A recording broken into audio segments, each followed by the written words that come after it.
In this training, we'll cover the clause library and how to use it.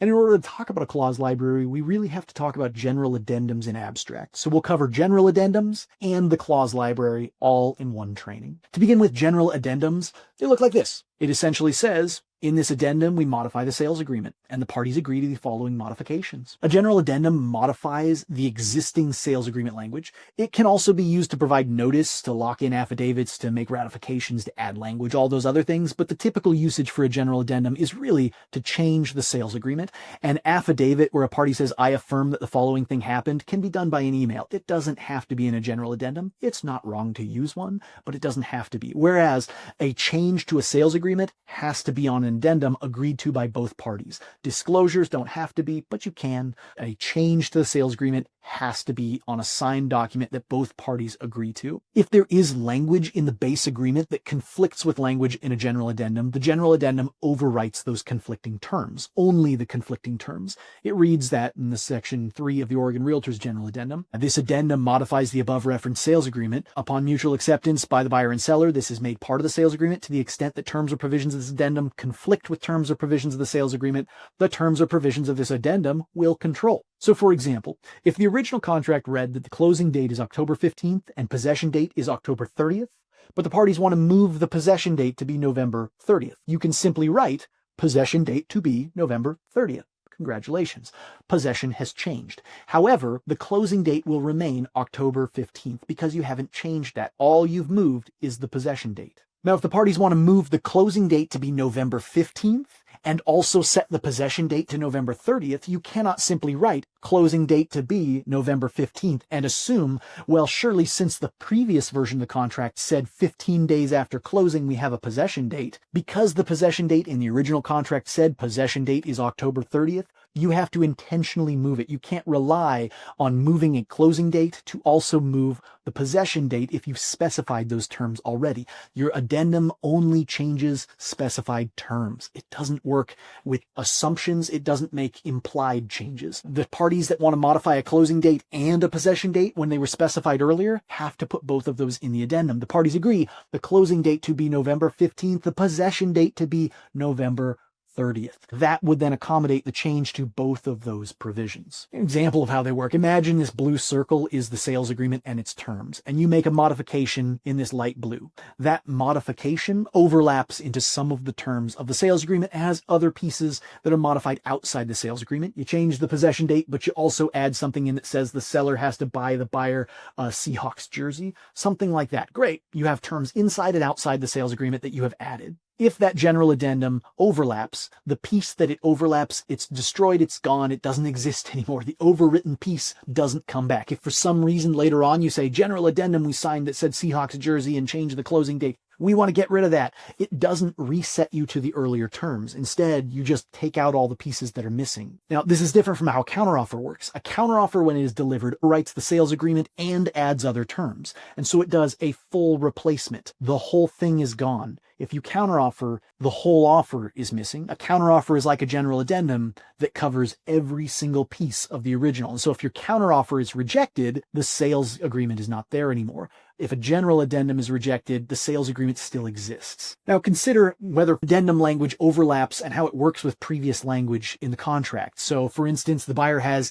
10 days to do all inspections, surveys, tests, and whatnot. And in your general addendum, you say the buyer has 5 days after mutual acceptance to specifically do pest inspections. How does this overlap? Does this change the terms? Does it modify things? The buyer has 10 days to do all inspections. The buyer has 5 days to do pest inspections. What this means is you would essentially have overlay where you would have a buyer's ability to do all inspections except pest inspections for 10 days, but would only have 5 days to do pest inspections. So you can take a term that exists within a contract and parse it more finely using a general addendum, but this can create complication because essentially it requires you to interpret the language of the contract when writing your general addendums, and it can have unintended consequences if you don't think through all of the words and terms you use and how they play with the other language in your sales agreements and your contracts. More detail is always preferable to less detail when you are making general addendums. Parties should not imply things. You shouldn't assume things. Assuming things causes problems.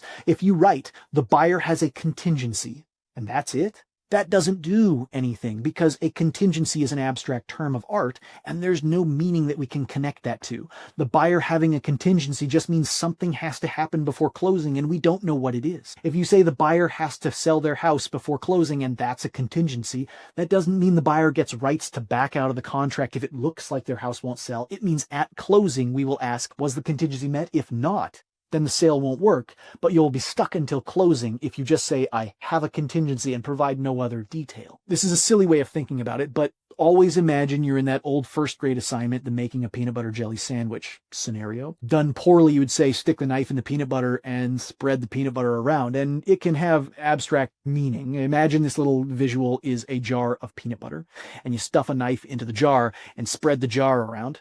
That follows the instructions exactly. That does not do what you intended. Done appropriately, writing an addendum and writing that peanut butter jelly sandwich assignment from first grade, it takes a lot of work. You have to very intentionally write things through and plan for every possible contingency and every thought process and every possible failure point. Using your fingers of your right hand in a wide pincher motion, apply light pressure to the lid of the peanut butter container and twist it gently. You can be incredibly detailed. The more detail you provide, the fewer ways there are to be confused, or the fewer ways there are to fail on what you intend. Your contract will be more clear because you make it very certain what exactly you're doing, but that requires additional, extreme amounts of effort to plan that language out appropriately. You'll always probably fall somewhere in the middle ground between extraordinary over-prepping your language and under-preparing your language, but just always lean on the side of doing more rather than less when drafting your language in a general addendum. So then that brings us to the clause library. What is a clause library? Clause libraries are pre-drafted addendum language that can be copied and pasted into an addendum. It is generally drafted by a practitioner over the course of their career. A real estate agent is going to collect their contract terms over the course of their career, and they'll use those. It's an archive of all the things you did. If you think back on a really complicated transaction you had where you had to do a party wall or an easement or some wild nonsense that was complicated to make that transfer, when another transaction comes up with the same problems, you can draw upon your old language if it was successful. That is the benefit of a clause library. It allows you to take advantage of historical knowledge you've gained and use it in the future. Alternately, you can just hire an attorney to draft terms for you and draft potential language. That's what a clause library is. Oregon Realtors created a clause library that is on the website. It's got attorney drafted clauses, and you can get them to them in the website. If you go to the website, I go to risk management, and there's a little tab that says form clause library. And you click that tab. Clicking that tab takes you to the clause library. You'll have to log in through your Realtor credentials. Essentially, this is member only, but it will have a list of various clauses. There'll be a drop-down menu, and there'll be a title. The title will indicate what the clause is called. And if you click the drop-down, it'll provide a brief explanation. Hey, this is what it does. For the addition of earnest money after acceptance clause, if the parties wish to add to the total earnest money during the course of a transaction, you just toss more earnest money into the scenario. This contract provides that that language is clear. If you do it improperly, you can accidentally reduce your earnest money. So for example, if a party says, we agree to a $500 earnest money deposit, that resets your earnest money deposit to $500. If you wanted it to be another $500 on top of what they've already provided, the language should be different. And so this reestablishes the right to terminate if the additional earnest money is not deposited. It makes it an addition rather than a replacement. It accommodates additional earnest money after acceptance. And there's a little hyperlink at the bottom that you can click on. If you click on that hyperlink, it'll take you to the actual clause itself. Now, the clause library has quite a few clauses in it, but that's subject to additions in the future. If you have thoughts of things that should be in the clause library, please let us know. It's important for us to have access to those things, to know what we're putting in there, because what is beneficial to you should be something that is in the clause library. So contact Oregon Realtors if you have thoughts of clauses that should be added, and we'll potentially add them into the future because we want this to be useful. But at present, there are quite a few clauses, as you can see on this list. If you ever do click on a clause, this is what it starts off on. For example, this instance, we're going to use the modification of purchase price. By clicking on the modification of purchase price hyperlink, it takes you to this section where there's a checkbox that says, by checking this box, you acknowledge that the Oregon Realtors Forms Clause Library is a tool for your use to help in your transactions, but the clauses are created using this tool are the result of your inputs. By checking this box, you indemnify Oregon Realtors against liability and responsibility for any errors or omissions that are found within the clauses, because essentially we have no control over anything but the actual machine that creates the clause. We don't have the ability to tell you if the clause is done appropriately or not appropriately. That's going to be based on your scenario or your transaction. It's going to be based on your client. If your client is asking for a change to the purchase price and you put in the wrong number, the clause library wasn't going to fix that. So be very cautious with the clause language you put in because this is a tool. It is not a panacea or a fix-all. From there, it'll provide more information. When you check the box, the rest is unlocked. The first thing you'll put in is your email address. Make sure you put in the appropriate email address because that's where the clause gets emailed to. If it goes to your spam folder, we can't send it to you elsewhere. You put in your email address and that's where this will be sent. From there, you'll put in the form selection. You'll say which portion of which form you are modifying. That form selection will change the language slightly based on what kind of contract it is. It's either a purchase and sale agreement, or in this instance, there's a special way of writing the manufactured home and floating home purchase and sale agreements, so the terms will be slightly different depending on which of those selections you make. In our instance, let's imagine we fill in our email address and we select that it's a regular run-of-the-mill purchase and sale agreement. It's a residential purchase and sale agreement, and we're going to put in a purchase price of $100,000. We are amending the purchase price to buy a house somewhere in Oregon, one must exist surely, for $100,000. And all references to the purchase price in the sales agreement, all addendums and all that stuff will be references to this $100,000. And then we'll click the submit button. When you click the submit button, you get this fun little pop-up that says, thank you for using the clause library. A copy of the clause will be emailed to you directly. And then you'll get an email that says, thank you for using the clause library. Please copy and paste into a general addendum and then review and edit the clause language as needed. And it'll say, for instance, for what we filled out, the purchase price in section 4A of the purchase and sale agreement shall be amended to $100,000. And all references to the purchase and sale agreement and all addendums thereto shall be references to this value. Now, please note, we have $2. And that's because when we filled out the amended purchase price, we put a $sign into that amount. It already had one in the process for filling out this clause, so you didn't have to put in a $sign, but if you put one in, it'll just put another one into your entry for the email that you get sent. So you will have to edit it. In this case, I would just delete that extra $sign so it doesn't read double $sign $100,000. Instead, it would just read $sign 100,000. Now, there are all kinds of other clauses you can find in the library. For example, some of them are like the force majeure clause. The explanation of it is the force majeure clause is designed to create a safety net against unexpected events, allowing parties to walk away from a contract that fails.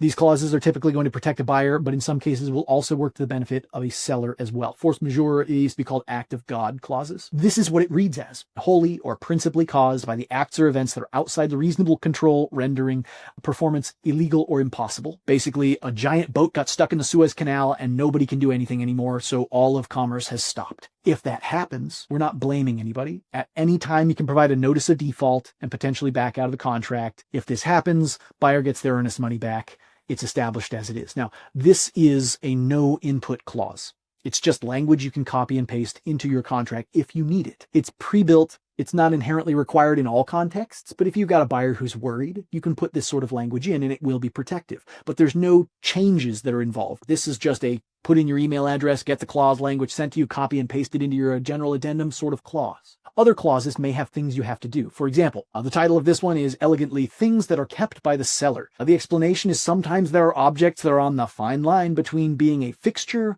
or being personal property. Since default stance is that fixtures transfer with the land and personal property stays with the seller, those gray zone items can really create complications, and the parties can use this to make a clean definition of what things are kept by the seller and what things are not kept by the seller. So, for instance, this section has a fill-in-the-blank space. The following items, regardless of the item's status as a fixture or personal property item, shall be included in the sale. Blank. Let's say it was a Ring doorbell device. A weird one because back in the first edition of Ring doorbells, they were hardwired into the wall, and therefore they were fixtures. New versions are just attached to the wall, and they're more personal property. So if I just say we have a Ring doorbell, it could be a fixture, it might not be a fixture. It depends on how old that thing is. So we can just specify this item is kept by the seller. If the seller has to unhardwire it out of the wall, we've agreed to that by saying the seller agrees to remove that item prior to possession. They'll be responsible for repairing the damage caused by that removal, but otherwise they get to keep this thing. If they leave it behind after possession, the seller doesn't get to keep it anymore. So if they leave that Ring doorbell behind after mutual acceptance, possession, and all those things occur, it's abandoned property and the buyer gets to keep it. If the buyer has to pursue some sort of a claim to dispose of it, which is not necessarily going to be the case for a Ring doorbell, but would be more the case for like a junker car left in the front yard, the buyer can pursue those costs against the seller. But that does have an input. The next version is more input is involved, substantial amounts of input are involved. So for example, restrictions on permitted inspections. Oregon Realtors purchase and sale agreements permit a handful of specific types of inspections, such as sewer scopes, mold tests, pest inspections, radon tests, and oil tank locates. If a seller does not wish to perform one of those inspections and otherwise wishes to restrict the buyer's ability to do those things, they can put it in this section. The seller can use this provision to create that restriction. This is not designed for use in a commercial transaction or in a vacant land transaction, but it's used for all the other sales transactions. And you have quite a few checkbox options when you fill this form out. You can say which options, which inspections the seller does not wish to have permissible. So for instance, you would say the seller does not want to allow mold inspections, radon tests, dry rot inspections. Is the buyer able to perform those things with seller approval? Yes, no. In our case, we would say no. And then the addendum will control in the event that there's some conflict between this and the sales agreement.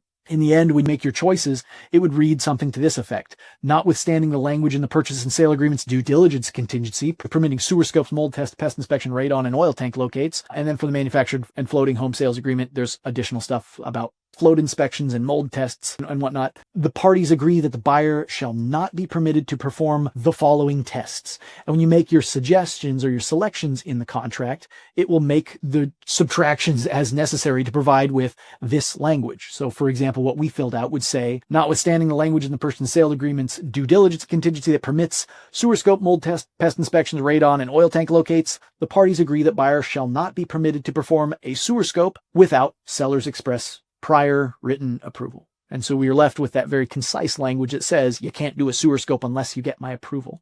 There are some clauses that are much more complicated. For instance, the final walkthrough. The explanation of the final walkthrough is that this provision is used to outline the requirements and restrictions of a buyer's final walkthrough before closing. The provision is largely incomplete on its own and requires substantial broker input, specifics into the blank spaces to meet clients' needs.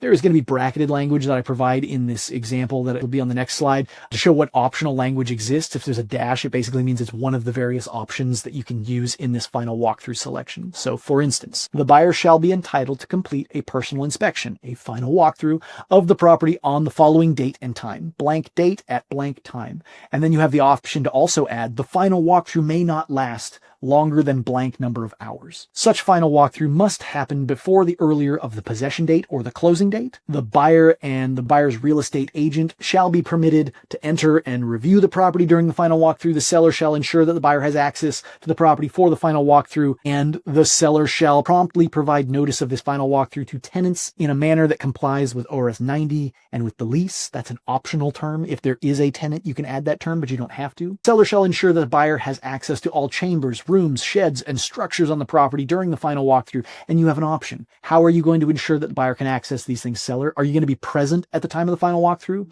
Are you going to give the buyer the keys? Are you going to unlock everything and remove padlocks and just let them go wild in the house during their final walkthrough? You have the option to make your decision. During the final walkthrough, the buyer may visually inspect the property and the property's condition and publicly accessible parts of the premises. And then you have the option to add and can physically move or adjust personal property, including but not limited to rugs, furniture, paintings, that sort of thing. That's optional language because sometimes the seller doesn't want the buyer to move things, but simultaneously the buyer may want to see that the carpet was redone rather than, under a heavy armoire or a large bed, there's no carpeting underneath. Or in some situations, if the buyer asks the seller repaint the walls, we have had situations where the seller repaints the wall and has large squares where paintings were, where they just didn't move the painting, where they couldn't be bothered to paint underneath. And so when the buyer moves the painting, they can see the old kind of tired paint underneath the paintings, and they don't want to purchase a house that has all these kind of old tired paint in squares where the seller just couldn't be bothered to make that painting. So sometimes the buyer will want to be able to move certain items to make sure that the seller has done what they've asked for. Not required, but an option. The buyer agrees to indemnify, defend, and hold harmless the seller from and against any losses, costs, damages, any kind that arise out of the buyer or the buyer agent's final walkthrough. So if you break something, you're responsible for it. Now, there's more to it. This is how you would fill the form out itself. You would have this kind of lengthy provision that shows all sorts of options. Is there going to be a time limit for the final walkthrough? Yes, no, it's an optional selection. If you select yes, then the next choice comes up that says how many hours do you want that to last. Ultimately, there is also the option to select whether or not you wish to have a remedy. What happens if your final walkthrough is not successful? There are 3 options on the remedy, and each one is not required, but you ask your buyer if you're going to use a final walkthrough because you need to know what their stance is on this. If the final walkthrough happens and they don't like it, optional remedy 1 is after completion of the final walkthrough, the buyer can promptly notify the seller that they don't like it anymore and terminate the contract. Now, sellers might not want this addition to the contract, but a buyer doing a final walkthrough who finds something reprehensible may not want to purchase the house anymore, and you might need to add this remedy in. If you have a final walkthrough provision that just in your general addendum says buyer can do a final walkthrough, that doesn't mean they can terminate. So ask your buyer, if the final walkthrough goes poorly, do you want out of the contract? There are other options. Option 2. After completion of a final walkthrough, the buyer can promptly notify the seller that they disapprove of certain things. And upon receiving that disapproval, the parties have to try to negotiate a solution before closing. Seller, you didn't paint the walls. Paint the walls. If no solution is found, these disapproved items before the closing date, the buyer can terminate. Basically says, buyer, you get another bite at asking for repairs and things you disapprove if your final walkthrough does not go the way you wanted it to. Sellers may not approve, but sometimes buyer want these and the sellers might be approving of it. Third option, after completing your final walkthrough, the buyer may promptly notify the seller of their disapproval of the condition of the property and provide a punch list explaining the cost to remedy the various things they disapprove of. Upon receiving that punch list, the seller can either plan to undergo and do the repairs, basically I'll do the repairs instead, or they can just provide a credit to the buyer equal to the cost of those unresolved items. Hey, seller, I'm going to have to redo a whole bunch of drywall because there are holes in it that looks like they were kicked into the walls by a general contractor or the movers while they were taking your stuff out. So I'm going to need to redo the drywall. It's going to cost me $3,000 to do all this drywall. Great. The seller can just provide a credit of $3,000 to cover those, or they can do the drywall themselves if they feel capable, or if they can hire a contractor to do it, they can pay for it, fix it, or otherwise just pay as a credit. You can set this up, and if that doesn't happen, if they don't promptly provide the credit or the repair, the buyer has a right to terminate. Ultimately, these remedies are not required, and they modify the addendum you're sending. If you send a seller a general addendum that says, I get to do a walkthrough and just look at stuff, because I just want to look before I buy the house. I want to know what I'm dealing with. I want to be able to really see the carpet and feel like what color paint I want to do. I want to be able to get ideas about the house. Some buyers do that. Other buyers, they want to make sure that the house is exactly what they want, and they want a right of termination if things don't go well. And so this changes your general addendum based on the option you select. It's not required, but it's there if you so need it. The general takeaway for clause libraries is that they are a tool. They are drafted in advance to meet a large number of possible opportunities, but they are ultimately just a tool. And you are going to be the best decider of what tool is good for your transaction and which tool is not useful for your transaction. If you have a particularly specialized transaction, something very complicated or a very specific client need, a general addendum is probably not going to be good for you to grab from a clause library, and you may need to hire an attorney to draft that very specific provision. The more complicated something gets, the more likely you'll want an attorney to help draft it rather than grabbing something from the generalized clause library. But that is the clause library at its core. If you do need clauses, something general, I want to change the purchase price, I want to change the terms, I want to add a party to the buyer's side, the general addendum library, clause library within the Oregon Realtors website is a great place to look, and we hope that you can make use of it. If you have suggestions for other clauses to add to the library, please let us know.